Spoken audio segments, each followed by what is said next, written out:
안녕하세요. 16년차 공인중개사를 운영하면서 전국의 미분양 아파트 분양 업무를 도와드리고 있는 분양갤러리 찐TV 김팀장입니다.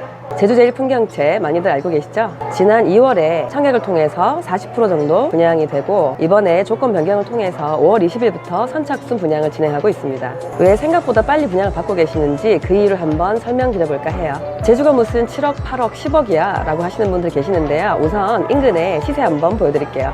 인근 가까운 14년차 아파트 이도 한일베라채 33평형 7억 2천, 30년차에 가까운 대우대림 5억. 앞으로 구 제주시에서 재건축을 통해 28년도 입주하는 이도주공 2, 3단지 아파트의 재건축 조합원 분양가가 33평형이 10억 3천입니다. 지난 4월에 관리 처분 인가가 났고요. 재건축 분양가는 원가인 거 아시죠? 이미 구 제주시에서 신규 아파트의 33평형은 10억을 바라보고 있습니다. 요즘 서울 수도권 부동산 아파트 가격 반등하고 있는 거 아시죠? 저는 부동산 물건을 파악할 때 항상 그 지역의 수요와 공급단에서 찾아봅니다. 제가 즐겨보는 부동산 통계 사이트에 부동산 지인이라는 곳인데요. 서울 지역 입주량 그리고 수요량 그래프 한번 보시겠습니다. 빨간색은 수요량, 파란막대는 공급량을 표시한 거예요.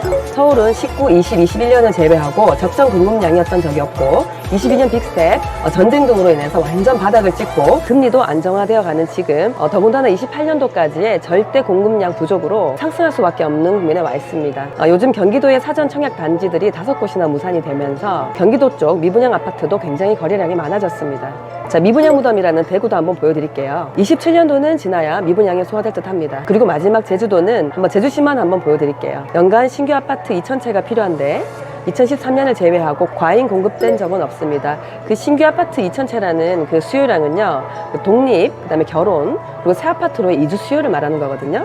요즘 말하는 최대의 제주의 미분양 물건들은 현지 분들이 잘 아시다시피 실거주를 피하는 바닷가라든지 나홀로 단지, 그리고 고분양가 논란이 있었던 단지들이 대부분이에요. 사실 제주제일풍경채는 제주시에서도 7억대 아파트를 구매하실 수 있는 현금 여력이 있는 분들이 오시기 때문에 이미 이런 시장의 상황을 잘 알고 오시거든요. 현재 몇 세대 제외하고 33평은 또 거의 마무리가 돼 가고 있습니다. 47평형, 49평형 위주로 고객들이 오고 계시고요. 제주민간공원 특례사업 1호라는 제일풍경채는 제주시와 함께하는 사업이기 때문에 분양가 8억을 넘기지 못했습니다. 분양가 상한제 들어보셨죠? 제주시에서 그런 제한을 걸어버린 거거든요. 앞으로 진행할 오동봉 후반 위파크도 분양가가 9억을 넘길 수밖에 없는 건 기본 사업비 자체가 제주시에서 분양가 상한을 걸었어도 그 가격이 나올 수밖에 없는 겁니다. 왜냐하면 어떻게 보면 사업비도 많지만 건축비 인플레가 상당했거든요. 이도주공 재건축이 28년도 2월에 입주 예정이고요. 8월부터 이주 시작, 내년부터 2월부터 철거를 시작합니다. 구 제주시 안에서 3km 반경 내에서 비슷한 새 아파트 가격이 제일풍경채와 기본적으로 2억 5천만 원 정도의 분양가 차이가 나니까 당연히 선택이 빠르셨던 것 같아요. 조합원 가격이 10억이라면 사실 조합원들은 원가에 받는 거니까 앞으로 인근 33평형의 시세가 10억까지 갈 수밖에 없는 결론에 도달하는 거죠. 그리고 선택이 쉬웠던 것 중 가장 큰 이유가 조건 변경이었습니다. 청약 때 계약금 10%, 중도금 이자 후불제였던 조건이 33평형 기준 발코니 확장비 2천만 원 상당, 중도금 대출 이자 후불제를 이제 회사에서 지원하게 되어서 3년간 근 4천만 원 상당의 혜택이 있습니다. 그래서 합하면 입주 때까지 근 6천만 원 상당에 해당하는 혜택을 받게 되시는 거고요. 중요한 거는 계약금 5%, 3천만 원대의 계약금으로 3년 후 입주 때까지 더 들어가는 돈이 없다는 거거든요. 제주시에서 최초로 5만 평 규모의 공원을 가지고 바로 옆에 728세대라는 최대단지 새 아파트를 구매할 수 있다는 거에 대해서 굉장히 매력을 느끼신 것 같습니다. 실질적인 혜택까지 따져보면 거의 7억 2, 3천만 원대로 현재 인근 구축 아파트 시세와 다를 게 없다는 것. 그리고 건축비 인플레만 해도 연간 굉장히 많이 오를 건데 단 3천만 원대의 계약금을 가지고 확정 분양가인 신축 부동산에 에셋 파킹하면서 인플레 해지를 하는 투자 개념에서 접근이 가능한 걸로 쉽게 선택을 하신 것 같습니다. 사실 주식 계좌에 3, 4천 넣어두시는 것보다 훨씬 유리한 거죠. 그리고 전매 제한도 없습니다. 만약 입주 때 잔금 준비가 만약에 되어 있지 않더라도 3년 동안 회사에서 제공하는 금융 혜택은 다 받으시고 추후에 분양가 그대로만 다시 매도를 하셔도 되는 거고요. 이미 이도주공 재건축가 차익 2억 5천만 원, 그리고 앞으로 분양할 오동봉 호반가도 거의 1억 5천 가까이의 차익을 갖고 시작하기 때문에 프리미엄 형성은 당연한 거니까 이왕 내가 살 집이 시세도 오르면 좋다는 생각으로 분양을 받고 계십니다.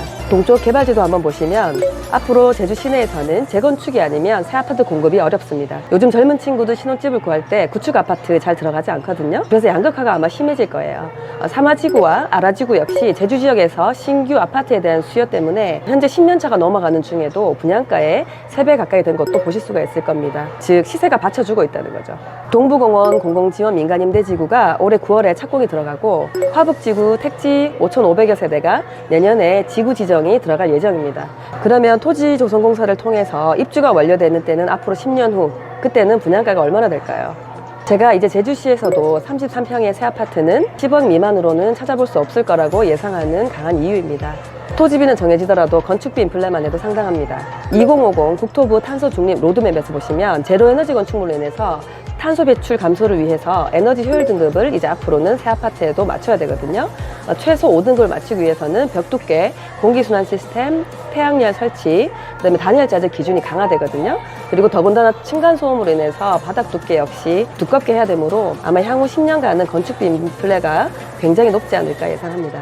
그리고 인근 한일베라체나 대우대림 대형 평형에 계셨던 분들이 너무 만족하고 선택했던 큰 이유가 바로 대형 커뮤니티 시설이었습니다. 제주시 최초로 500여 평 규모 안에 남녀 사우나, 피트니스, 골프, 독서실까지 다 갖춰져 있고요. 단지 바로 옆이 완만한 중부공원에 1.7km에 달하는 산책로와 숲이 형성되어 있습니다. 나무 한 그루가 4명분의 산소와 미세먼지를 막아준다고 하잖아요. 33평형은 어린아이가 있거나 아이를 낳을 계획이 있는 고객들은 깨끗한 환경 그리고 어린이 숲 등을 보시고 굉장히 만족해 하셨습니다. 그리고 요즘 전국적으로 신생아 특례 대출 많이 하시거든요. 담보대출 최저이자 1.6%대로 정부 지원 대출 상품으로서 총 매매가가 9억 미만인 주택에 가능합니다. 따라서 제일풍경채는 신혼부부 혹은 둘째를 계획하시는 부부들이 많이 결정을 하셨어요. 또한 24년 1월 1일부로 신혼부부 신생아 출생 대상은 증여공제 한도가 인당 1억 5천으로 늘어났습니다. 그래서 요즘에는 부모님이 집을 사주는 경우도 굉장히 많아요. 여기 제일풍경채도 부모님께서 자녀들에게 증여 용도로 구매하시는 경우도 굉장히 많았습니다. 현재 33평형은 거의 마감이고요. 47평형, 49평형 일부 남아 있습니다. 마감 전에 꼭 한번 방문해 보세요. 견본주택 예약 방문은 상단에 전화번호로 연락 주시고요. 담당자가 있으셔야지만 투어가 가능하시니까 꼭 한번 연락 주시고 방문하시길 바랍니다. 이상 분양갤러리 찐TV였습니다. 그럼 안녕.